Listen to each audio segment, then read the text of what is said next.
What's up, cool kids, and welcome back to another episode of the Langston Frazier Show. I'm your host, Langston Frazier. Welcome to episode 205. Man, I feel good. We have a really great episode on for you today. If you didn't check out our episode from 2 weeks ago, check it out. It's episode 204. It's our welcome back episode. I kind of go into a deep dive of where I've been, what I've been up to, some sports as always, and looking forward to this episode. But let's get into this episode. Let's couple announcements that I wanted to talk about before we get into the main part of the episode, the interview with our guest for today. I failed to mention something in our last episode that I should have mentioned. Totally slipped my mind. I didn't write it down.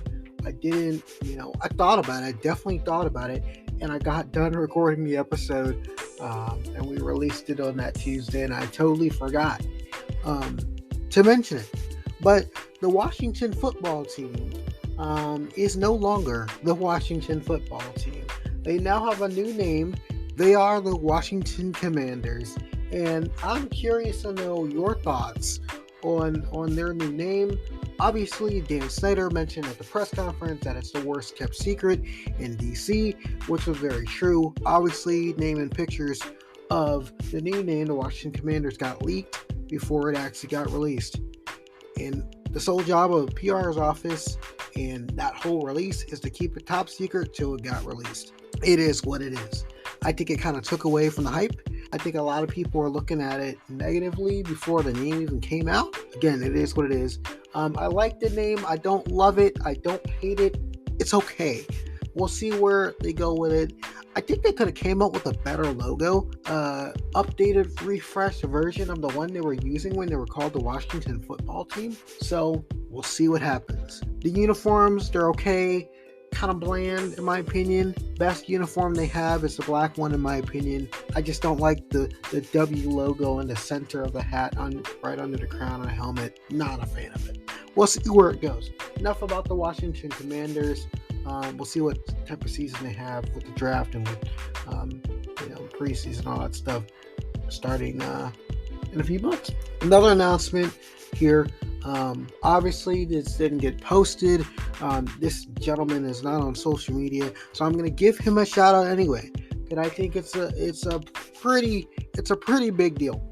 I want to say congratulations to the director of the PGA Golf Management Program at the University of Maryland Eastern Shore, Mr. Billy Dillon. Over the last couple years, he has worked really hard. Obviously, within the PGA of America, there's different levels of education to kind of advance your skills and show what you got to the industry and what you have to, prove for it. So over the last couple of months, and certainly since I've been there, he's been working on this kind of, it's not a doctoral degree, but it's the highest level of education you can get in the PGA of America. I'm proud to announce for Billy Dillon that he is now a PGA professional, which he has been for over 25 years, but he will now be known as a PGA Master Professional, which again is the highest level of education in the PGA of America, one of under 300 Master Professionals in the country. Got his designation just a few short weeks ago, towards the end of 2021 in executive management. Obviously, from the conversations that we had, he could have got it earlier.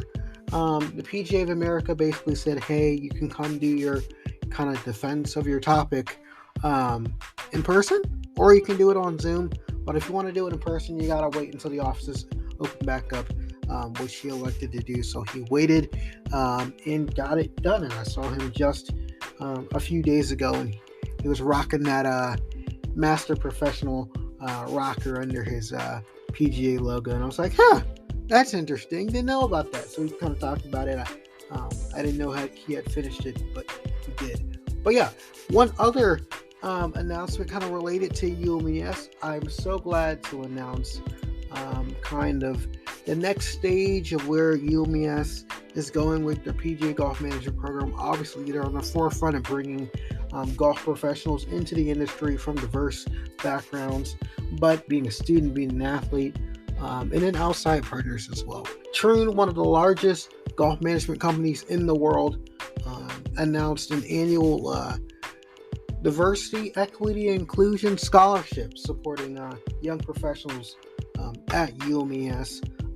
And over year, they just announced this yesterday, formally, but I was at the event last week. $25,000 scholarship to a UMES student enrolled in the PGA Golf Management Program or Hospitality Management Program, which I think is great. Basically, it says Troon is committed to providing educational assistance to students with diverse backgrounds seeking to enter the field of hospitality and tourism, the golf management industry, and turf sciences. So it's great, and that they are doing this. Somebody who headed this project up is Kendall Murphy, who's the brand new director of diversity, equity, and inclusion at Troon. Congratulations to him on that role. But it really shows that Troon is dedicated to this work as well. So along with the staff at UMES, Kendall Murphy and his team at Troon, the UMES Golf Development Council, a couple other members like Anthony Stephanie, who is a PGA Master Professional as well, the athletic director, Keith Davidson, and so many others kind of worked together to put this scholarship together for UMES. So that is huge. We'll see where it goes. I happen to sit on the UMES Golf Development Council, helping these next generation of golf professionals get to where they want to be. Proud to be a part of the alumni program and see where it goes, where the scholarship really takes some students. So with that, let's get into the TLFS Pod Sports Update.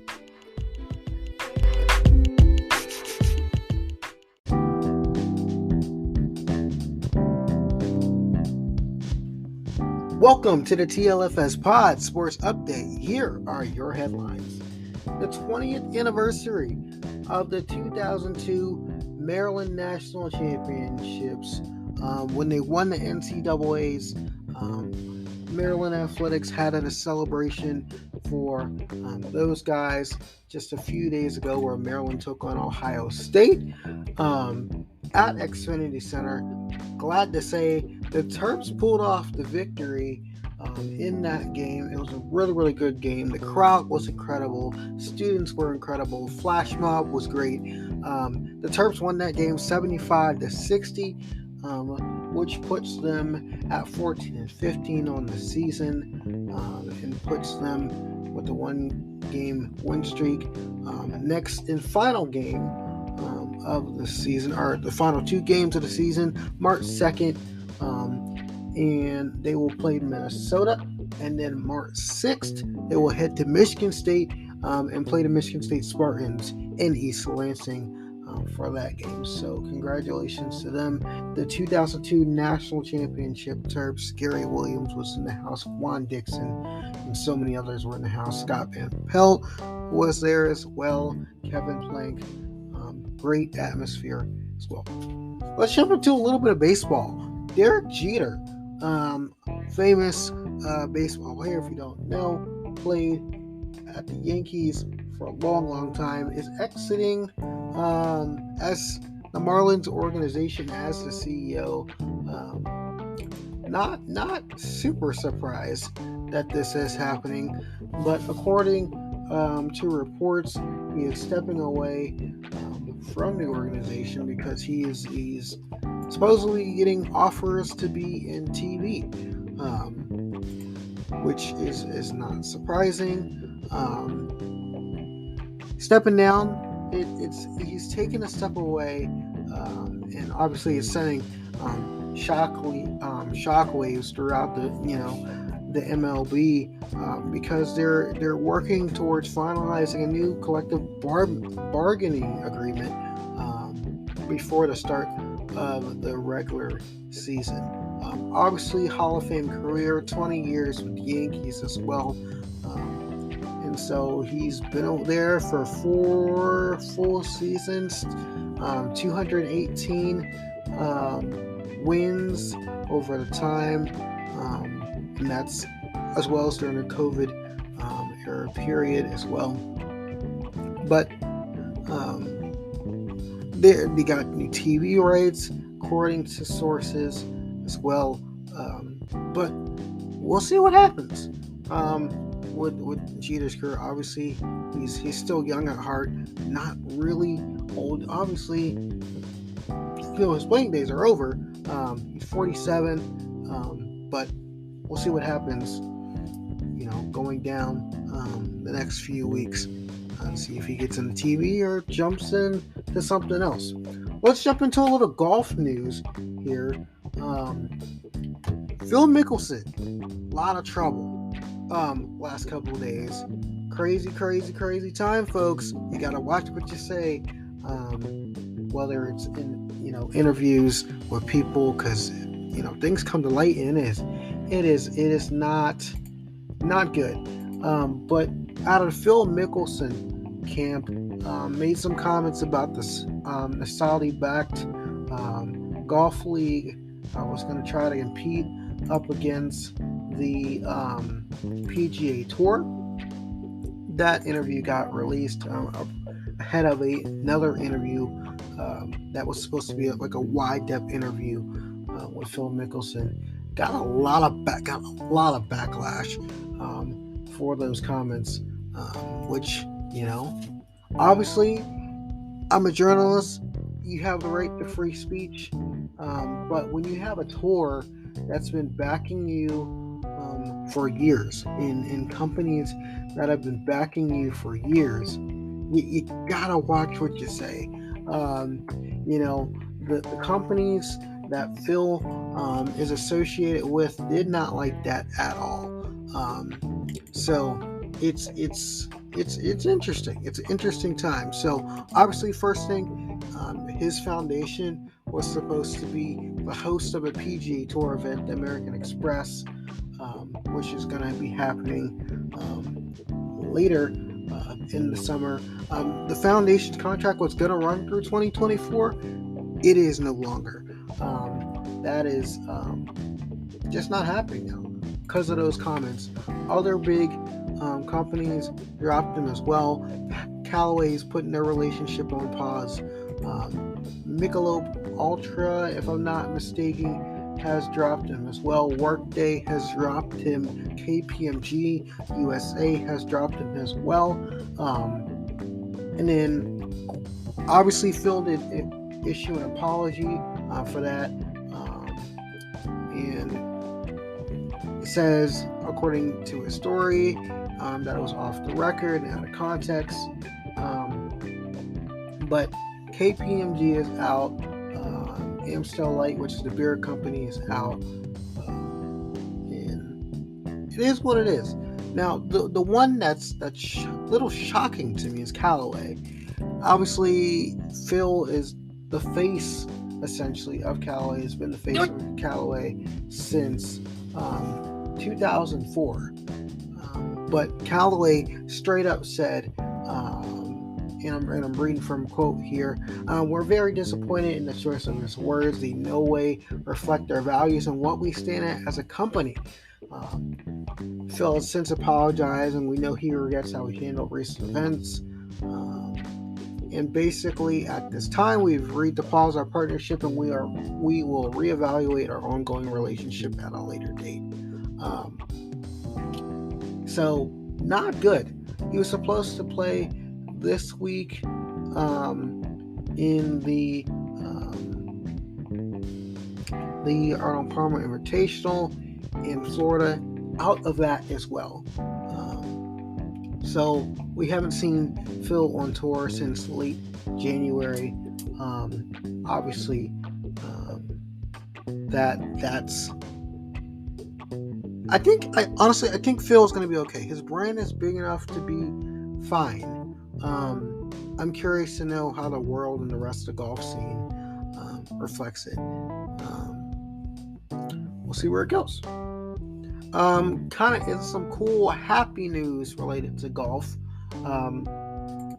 Zach Johnson is now going to be the captain of the USA team. for the 2023 Ryder Cup group. Kind of exciting. I'm curious to see what he said. According to a couple reports that I've read today, could obviously it was announced yesterday, but it's gonna be a good one. Obviously, Zach Johnson said that he wants to keep the winning system in place, basically saying that the way it's worked in the past will be how it's going to be, and that Ryder Cup is going to take place in Italy. He's going to be the 30th to be that in that captaincy role, and we'll see who he picks as vice captains and the players as well. And they're going to try to end that 3-decade losing streak on European soil. But obviously, Johnson has had a competitive playing career in that regard, and he dodged, essentially during the press conference, dodged all the questions about Phil Mickelson's comments. We'll see what happens. Obviously, it's just over a little bit a year away, so we will see what happens with the Ryder Cup. Ryder Cup, one of my favorite things to watch on television during my time watching golf, and I still watch golf on a regular basis. But Zach Johnson is going to be the captain for the USA team for the Ryder Cup.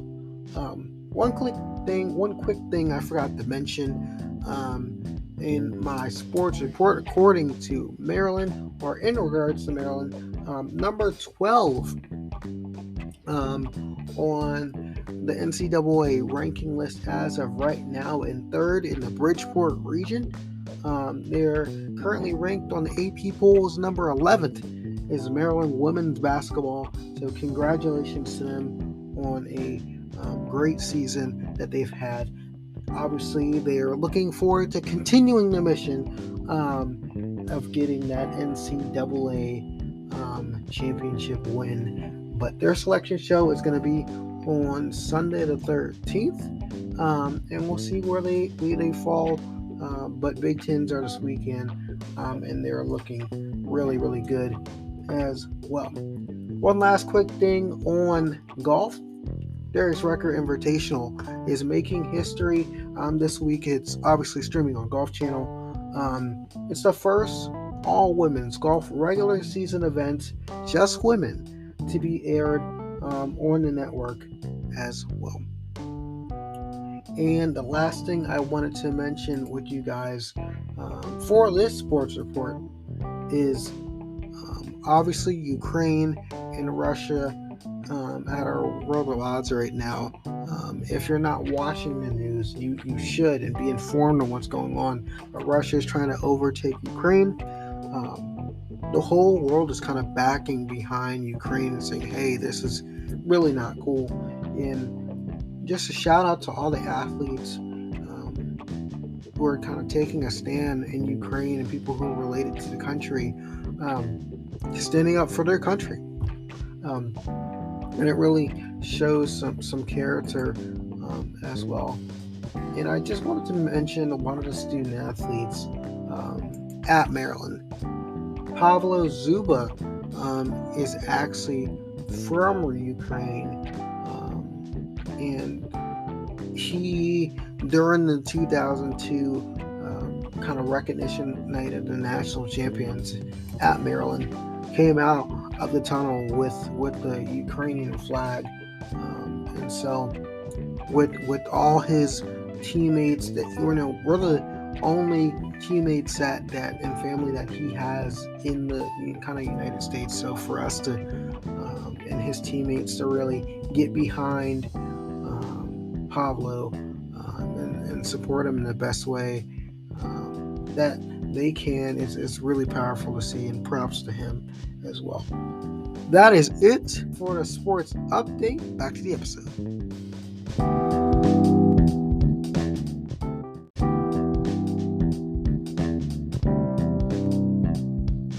For all the latest news in the world of sports, visit NBCSports.com. And for the up-to-the-minute headlines on what's going on in the world of golf, visit Golf Digest and Golf Channel.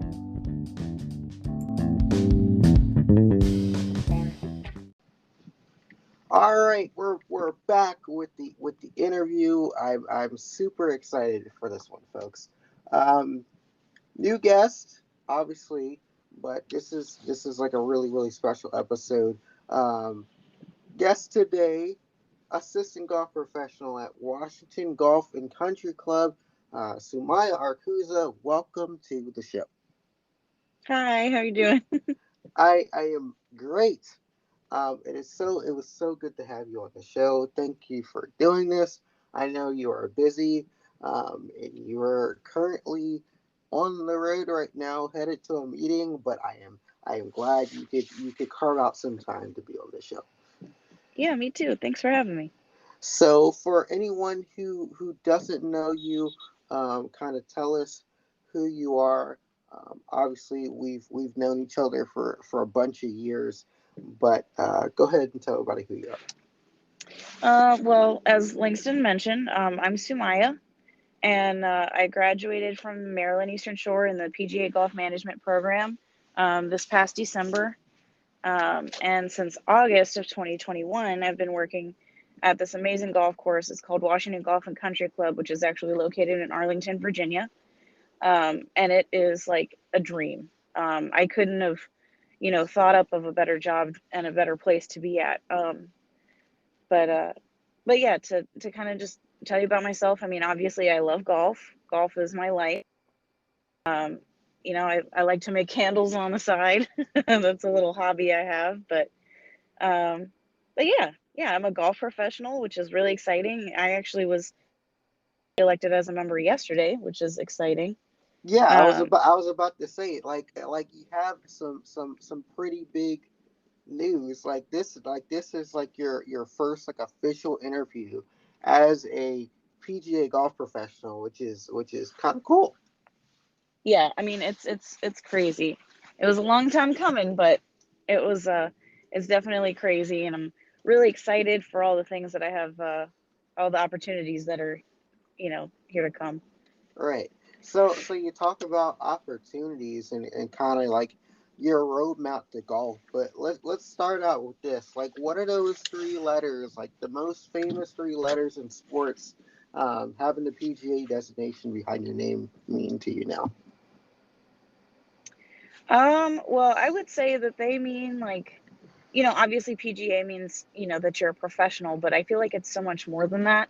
I feel like being a PGA professional brings a lot of opportunity, and I think that's going to be a big word in today's podcast, but um, it brings a lot of opportunity, especially for, a woman or, people that want more opportunity.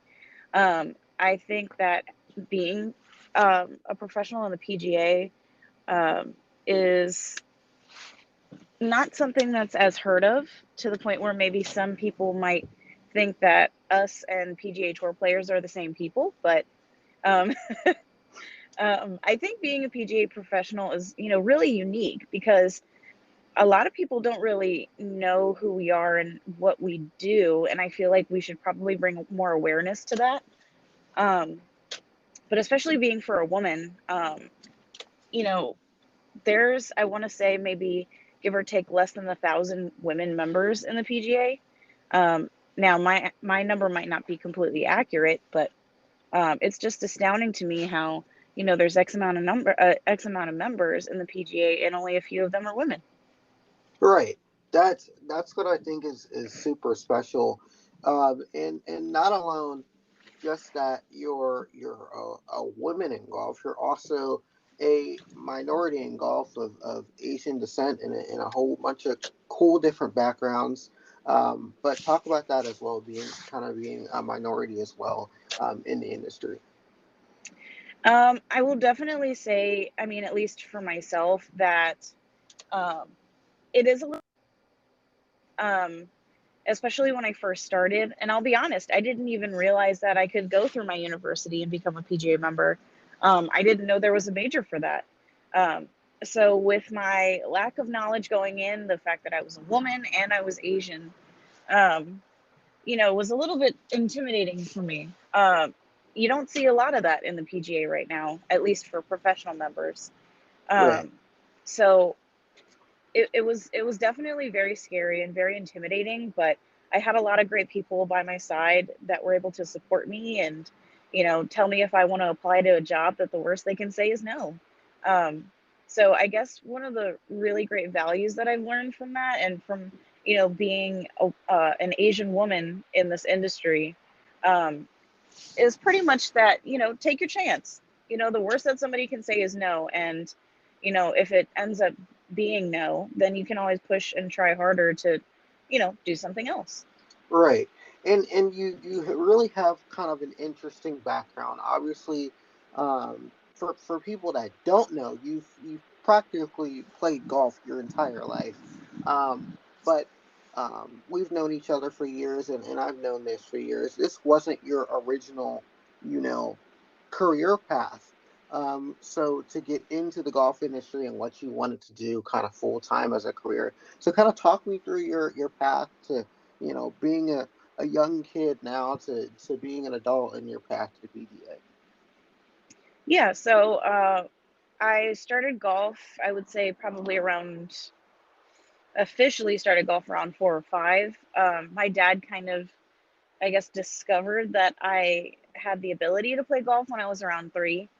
Um, it's a cute little backstory. He was hitting golf balls in our one of our little fields that we had in our community, in an old house we lived at, and he was taking a video of his own swing, and I had one of those little like plastic Walmart clubs, and I was in the back watching what he was doing, and then in turn doing the same thing he was doing. So then after he saw that, he showed my mom, and they decided to put me in golf. But yeah, so I started park. And then from there, I kind of just played, for fun. And then once I got to high school, I was on the varsity team and ended up being the women's and the men's captain. I want to say my junior and senior year. Got it. It feels like it was so long ago, but not at all. um, but yeah, so I played golf throughout high school. My senior year, I placed 7th in the state of Maryland for high school golf. And then after that, I went to college. My first year, I went to Holy Cross College in Indiana, and I played on a golf scholarship there. And then from there, I transferred to UMES.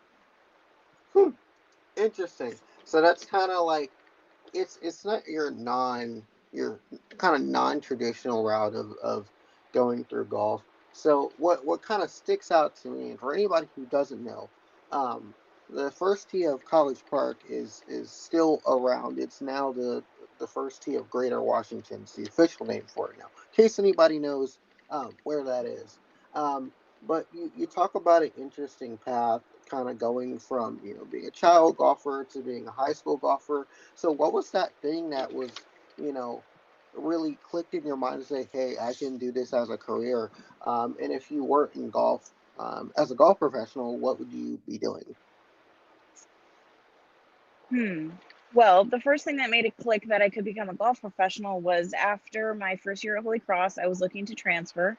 And you actually suggested to me that I could go to school for free if I wanted to pretty much golf and be a PGA professional. And I honestly had no clue that was even a thing. And I like to bring more awareness to that because there's lots of opportunities out there, especially for people of color, minorities, women, and yeah, I mean, it was just astounding how I could get a full ride for, playing golf, learning about golf, and knowing everything there is to know about golf. Um, and I'm sorry, could you repeat the other question? Yeah. So if you weren't a golf professional, what would you be doing in your career right now? If I weren't a golf professional, oh, that's a tough one. If I hadn't switched to being a golf professional, I'd probably be doing something in communications. When I was at Holy Cross, my major was journalism. So I'd probably be doing something similar to what you're doing right now at College Park. Yeah, I'd probably do like journalism or something involving communications or digital media or, design or something like that. Right. So the creative side of things, I would say. Yeah, exactly. So how do those two, do you still use like those skills, like even though you didn't professionally go down that route, you went down a completely separate route, but are those two kind of things connected in the work that you do today? Oh, absolutely. I actually minored in digital media studies at UMES, and which I'm really grateful for. And then I also learned a lot of my skills from my dad, actually, because he teaches TV production and TV production and graphic design. So I'm really grateful that he was able to teach me that stuff as a young kid because I was able to grow with it and learn with it. But yeah, I would say 100% I use that stuff in my profession right now. So much to the point where my coworkers call me their secret weapon because I'm able to make, like videos and promotional things for a membership, and they really like it. Um, Not to dim the mood or anything, but unfortunately, we had a coworker pass in October of 2021, and they wanted me to do a recap of the golf season and then to remember him. So I was able to put all that together. And then for our recap of the season meeting, we played the video and we just got great feedback from it. So yeah, I would say that I really use that in my profession. And honestly, I'm really glad that I can make people feel happy or excited for something with the videos and the communication that I do. Right. So just not in the communication space, but even though you had a kind of, um, I would say, negative experience doing that, obviously, because somebody passed, you're still using your skills and whatnot for good to kind of tell a story and get the most out of your membership, which I think is super super cool. Yeah, exactly. I mean, I've gotten a lot of emails and a lot of texts and calls about how grateful they are for that video I made. And, I couldn't be more grateful for them too, because honestly, there's no point in I can't make somebody feel a certain way with them. My goal is to make them feel a certain way and make them really have their emotions be taken out with my videos or excitement or something. And honestly, if I didn't get the feedback from the members, I would feel like I wasn't doing a very good job, but that's Right. obviously not the case. Right. So I failed to mention this when we started. You're probably wondering if you're listening to this podcast how we know each other, which is the whole reason why you're on the show. But I'll give you some background knowledge. I met Sumayah her pre-freshman year of high school, which is like weird.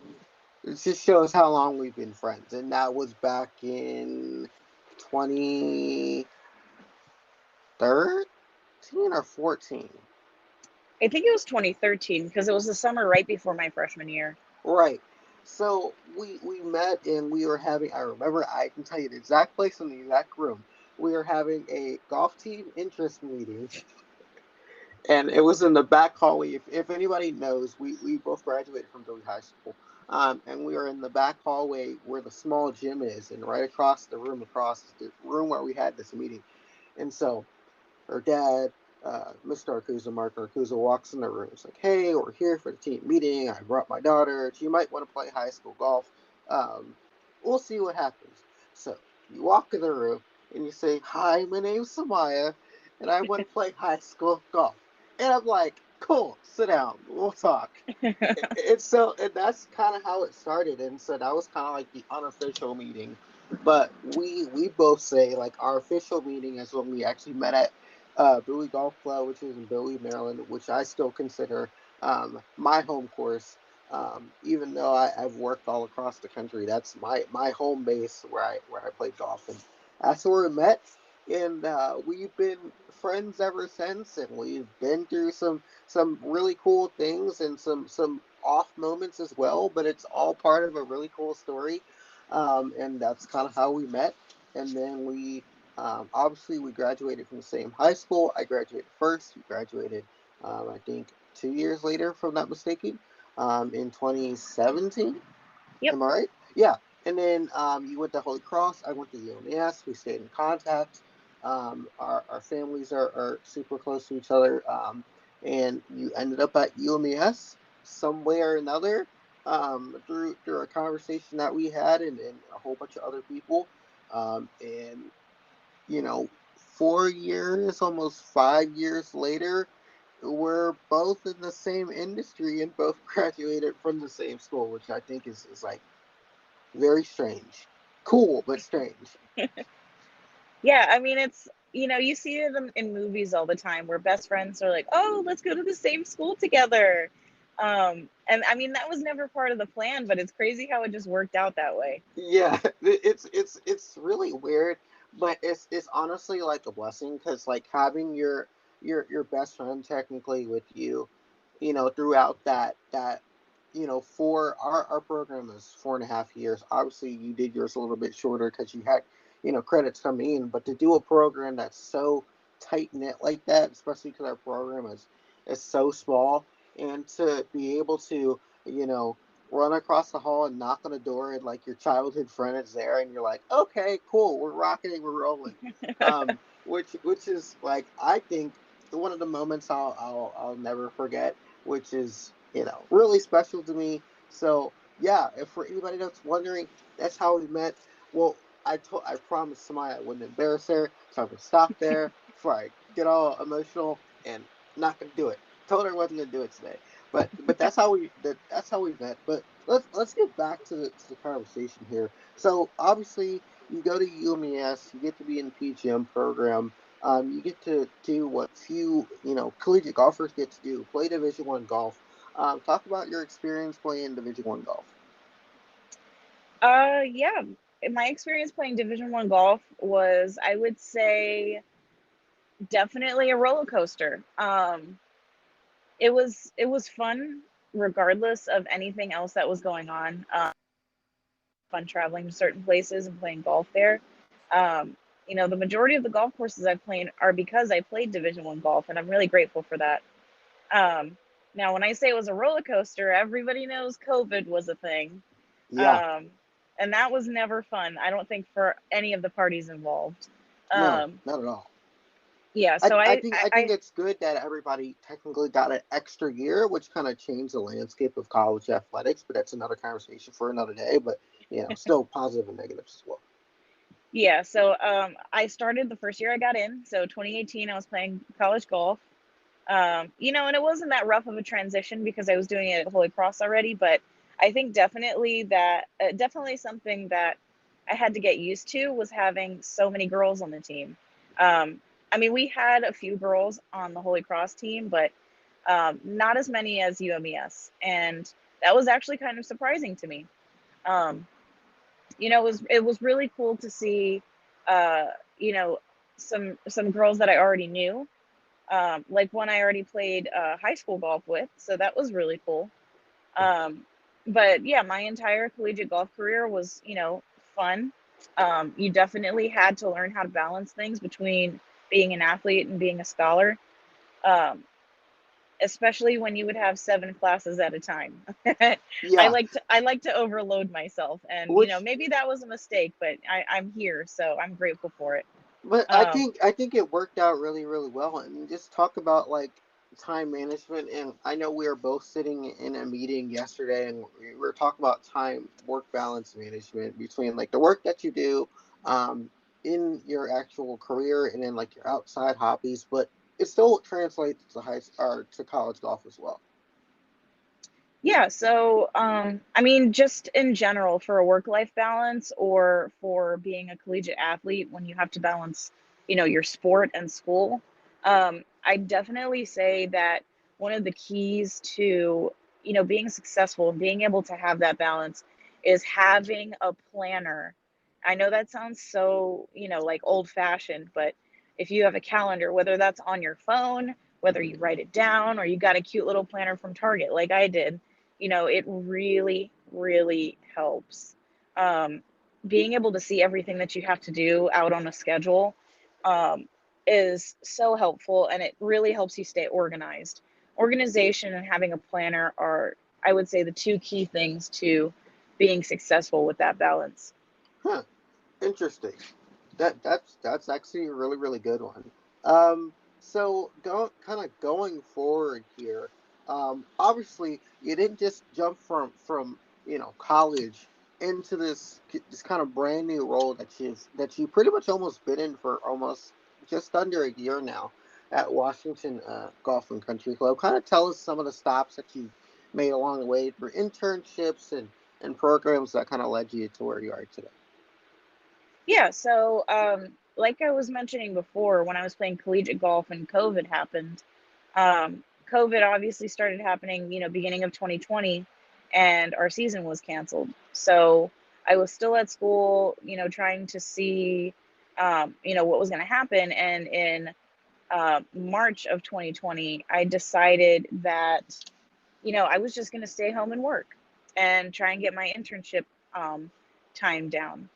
So what I did was I started at the country club at Woodmore, and I stayed there for 4 months, and I, knocked some internship hours down. And then, I was taking 7 classes at the same time, so it was definitely not any easier than being at school.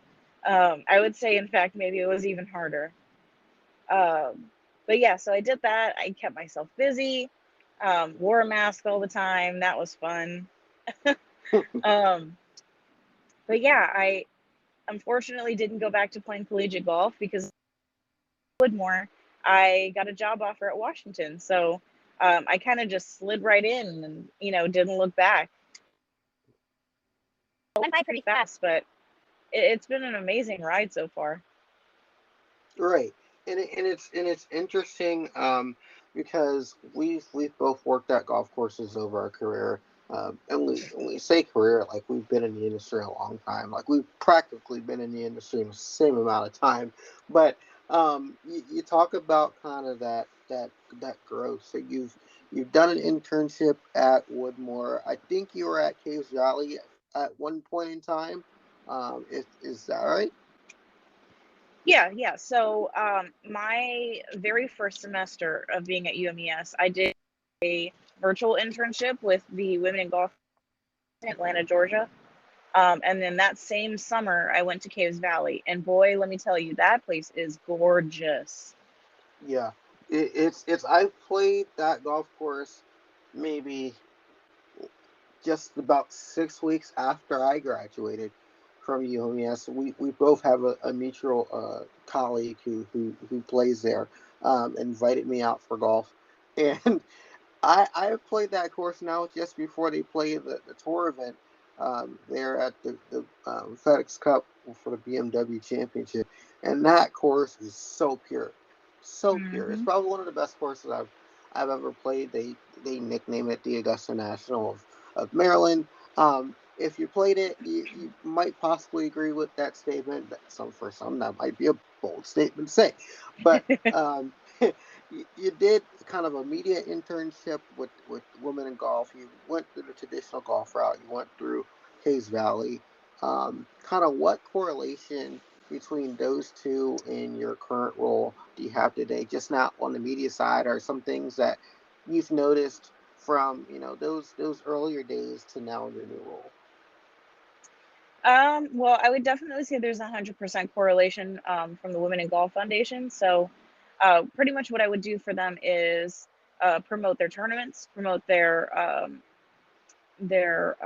sorry, promote their like donations. Mm-hmm. Um, and I would pretty much just bring attention to the page, bring attention to.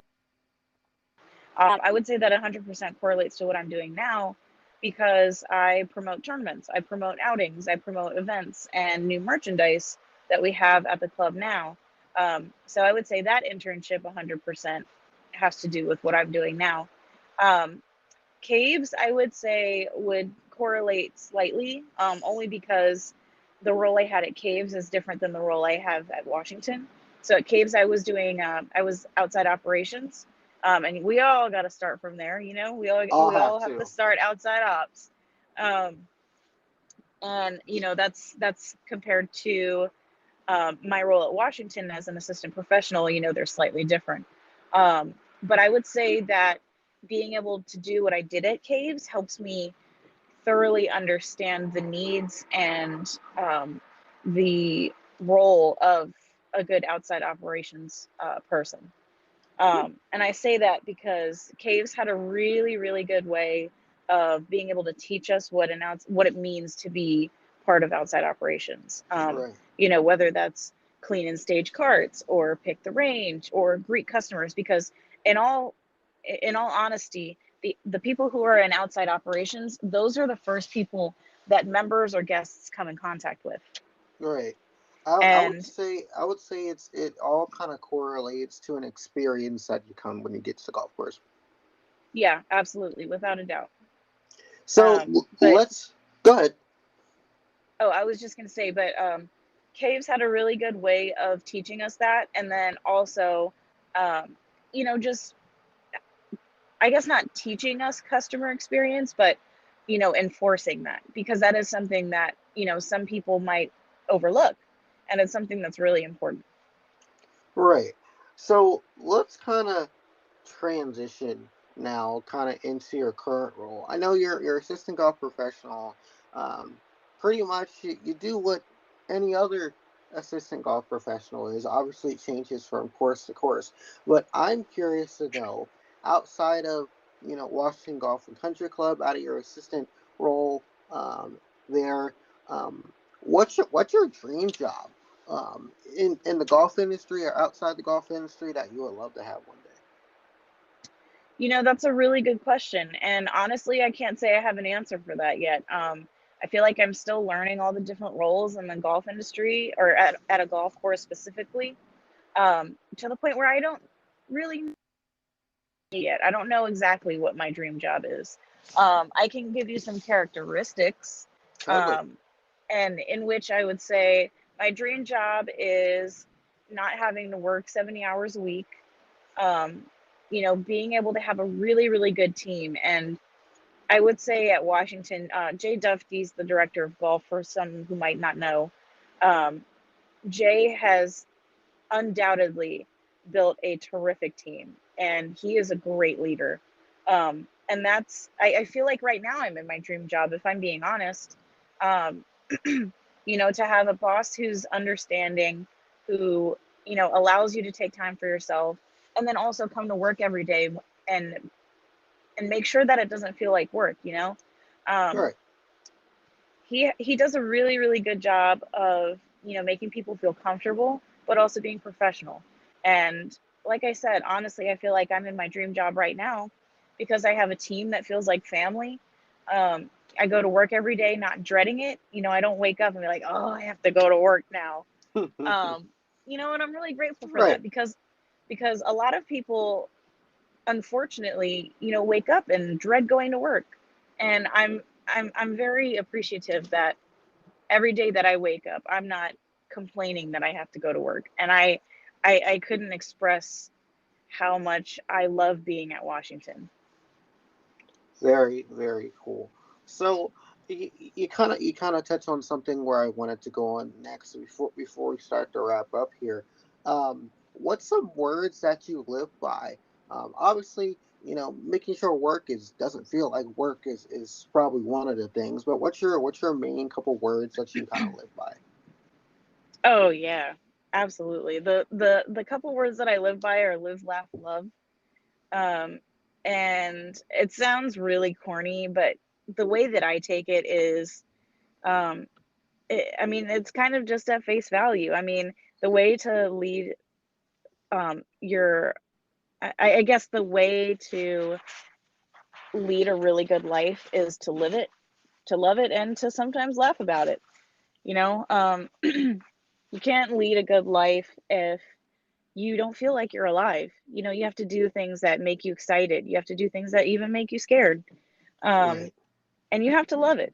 You can't lead a good life if you don't love what you do, who you're around, the person that you are. And you have to laugh. I mean, there's some things in life that you just have to laugh about. That's very true. I would agree. So, I mean, like I said, it's kind of a cheesy thing, and a lot of people just take it at face value. But I I actually have that inscribed on my class ring from high school, and I'm really glad that I did that. I think that's an excellent way to live by. I don't think it's cheesy. I think it's meaningful. It tells that you're serious about what you do, but also keeps life kind of light, if that makes any sense. Um, Yeah, exactly. but before we go, give me some advice to either some people who have never played golf that are looking to find something new. That high school golfer that's looking for a career, or even your younger self. What would you tell yourself years ago that you know now? Ooh. Um, I think the best advice that I could probably give, ooh, would be to don't be timid. And I say that because I would question myself so much, and it helps absolutely nothing. Very Um, you true. know, it's okay to be scared. I'm not saying there's anything wrong with that. Um, but I would say that being timid and acting timid really holds you back from a lot of potential. Um, that's a really big word with me and my family, because they would always say that I have a lot of potential, but I don't apply myself. Um, so I would say that no matter how scared or how timid you act, reach out to somebody, whether that's me or Langston or, whoever. If you have somebody in your corner, that's always good. And I guess that brings me to another word of advice: have somebody that grounds you. Um, I, like I said, I didn't want to get emotional in this, but excuse me. Uh, Langston has been there for me throughout this entire process, and I can't imagine not having him there. Um, having somebody that supports you and tells you, like, all right, I know you're scared, but go do it. You got to go do it.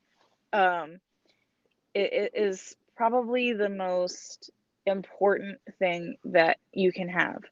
Um, and it also builds a really good friendship. So, just to wrap it up here quickly, um, don't be timid. The worst somebody can say is no. And have somebody in your corner who supports you. I think that's wonderful advice for anybody who's looking to get into the golf industry, looking just for some life advice as well.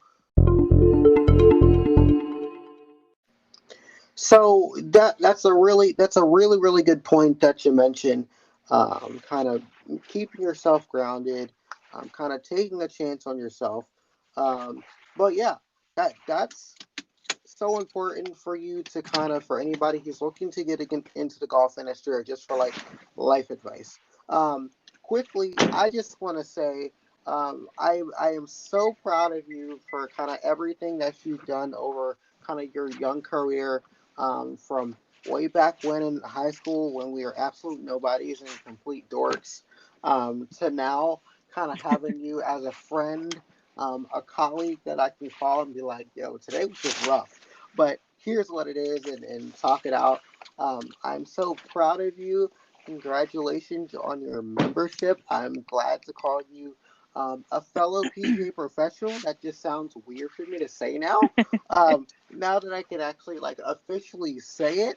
Um, but congratulations to you. I can't wait to see kind of over the next few years where you go, whether it's kind of, section work with the PGA of America, PGA of America work with kind of headquarters, and so much more.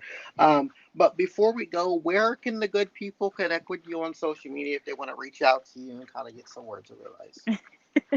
I gotta update my Instagram name because it's a little childish, but as of right now, you can reach me at faulty_stars24 on Instagram. Love it. Um, I want to see if anybody is on Twitter. See if you can figure out where that name comes from. But keep going. on Twitter, it's just Sumayah Arcusa, first and last. On Snapchat, it's the golf_pro. And what else do I have? I think that's about it. Where can they find you on LinkedIn? Oh, well, I mean, just my first and last name, you know? Right, and It's spell your name for people just so they don't get it mixed up.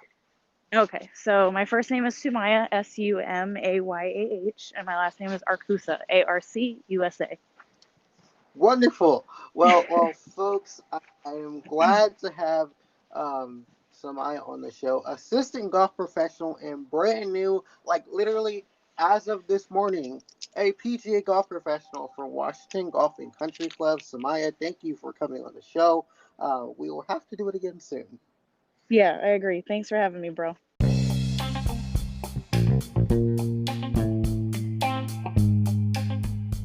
What a great episode with Sumayah Arcusa, now a PGA member, an assistant golf professional at Washington Golf and Country Club.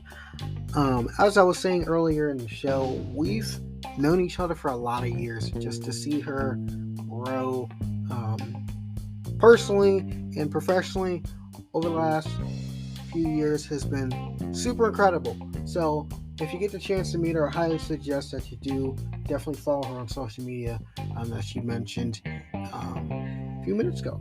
Coming up 2 weeks from now, Avery Dalsek of Golf Week is stopping by the show for episode 206.